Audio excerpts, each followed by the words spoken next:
по-интересно и по-интересно. Идвам с децата си, идвам сама. Всъщност най-хубавото е, че и децата, и големите намират нещо за себе си. Аз успявам да си взема много и съм щастлива, че децата ми намират неща, които не са достъпни за тях в ежедневието. Да видят какво се случва в реката, какви са микроорганизмите, какви са рибките, как могат да се хванат риба, да опитат да порисуват спирограф, да се подцапат малко с ръце. И въобще всички тези неща, които от една страна ги отдалечават от технологиите, от друга страна им дават нови хоризонти, събуждат любопитството. Всъщност много е хубаво, че дори след фестивала продължават да питат какво е това, може ли да получим още от него. Въобще в такива времена живеем, че за тях е изключително интересно да се запознаят с нещата, които могат да пипнат, да видят, да почувстват приноса си, да видят как творческата им енергия се реализира в нещо естествено, което не е просто цветяване или разане на хартийки. Интересни са ми лекциите, дискусиите, но също така нещата, в които мога да участвам, които ме развиват по някакъв степен ми дават, откриват пред мен хоризонти, които пробуждат любопитство към духовното, към творчеството, все неща, които човек знае, че трябва да стигне до тях, но не стига в ежедневието си. Затова съм... Say it now. Negative photo for a positive person.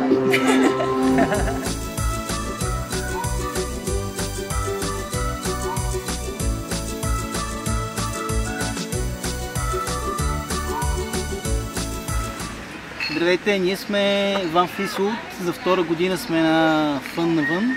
Много се радваме, че имаме възможност да предоставим на децата една възможност да усетят магията на този фестивал, чрез нашите работилници по пирография.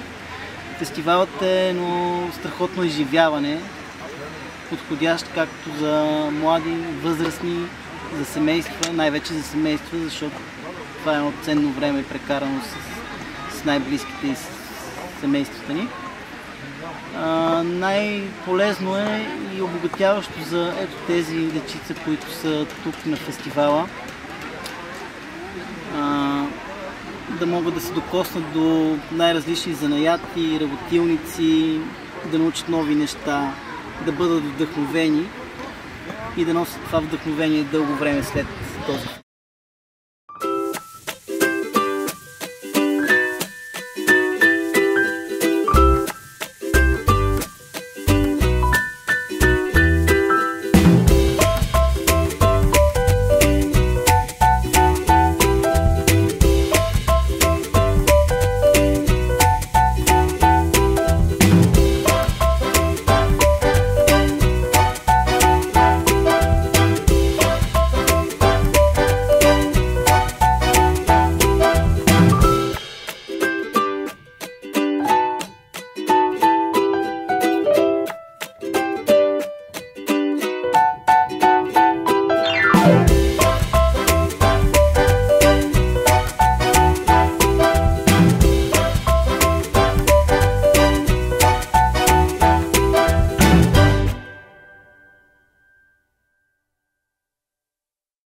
За мен Фън навън е едно голямо, прекрасно изживяване, което не се среща толкова много.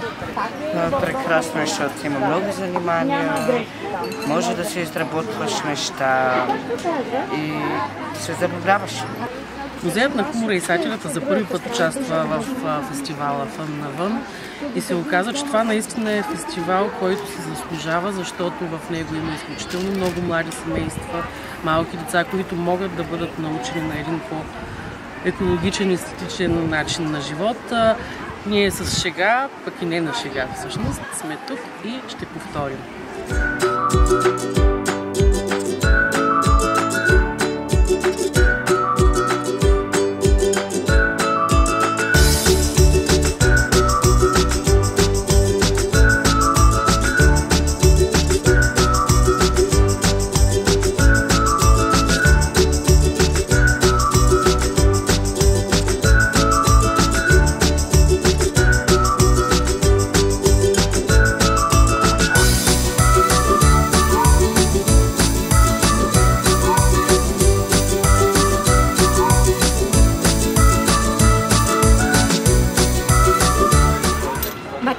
навън е много яко, защото има някакви...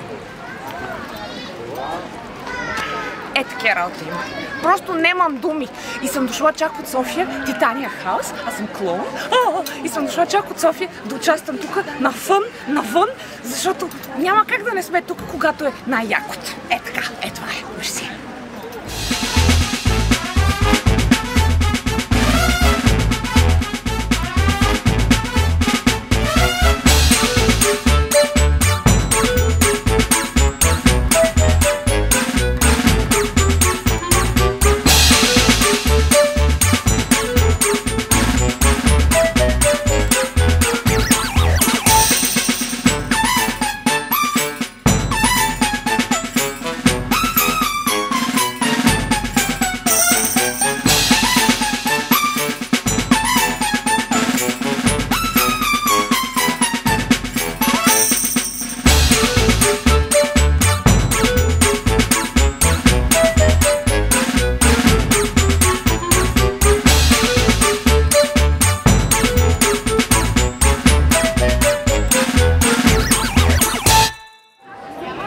Фън навън за мен е разходка с приятели, капване навънка, любими игри и занимания заедно с любимите хора. Много се радвам, че съм за пръв път на това събитие. Фън навън. За мен е фън. И преди прекрасни срещи с невероятни хора. Радвам се, че съм тук.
Фън навън! Фън навън!